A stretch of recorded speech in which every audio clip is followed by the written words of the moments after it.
شروع اللہ کے نام سے جو بڑا مہربان نہایت رحم والا ہے۔ رات کی قسم جب دن کو چھپا لے، اور دن کی قسم جب چمک اٹھے، اور اس ذات کی قسم جس نے نر اور مادہ پیدا کیے کہ تم لوگوں کی کوشش طرح طرح کی ہے، تو جس نے خدا کے راستے میں مال دیا اور پرہیزگاری کی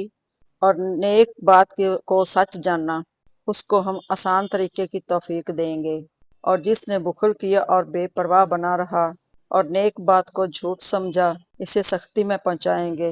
اور جب وہ دوزخ کے گڑھے میں گرے گا تو اس کا مال اس کے کچھ کام نہ آئیں گے۔ ہمیں تو راہ دکھانا ہے، اور آخرت دنیا ہماری ہی چیزیں ہیں، سو ہم نے تم کو بھڑکتی آگ سے منتباہ کر دیا، اس میں وہی داخل ہوگا جو بڑا بدبخت ہے، جس نے جھٹلایا اور منہ پھیرا، اور جو بڑا پرہیزگار ہے وہ اس سے بچا لیا جائے گا۔ جو مال دیتا ہے تاکہ پاک ہو، اور اس لیے نہیں دیتا کہ اس پر اس کسی کا احسان ہے جس کا وہ بدلہ اتارتا ہے، بلکہ اپنے خداوند اللہ کی رضامندی حاصل کرنے کے لیے دیتا ہے، اور وہ عنقریب خوش ہو جائے گا۔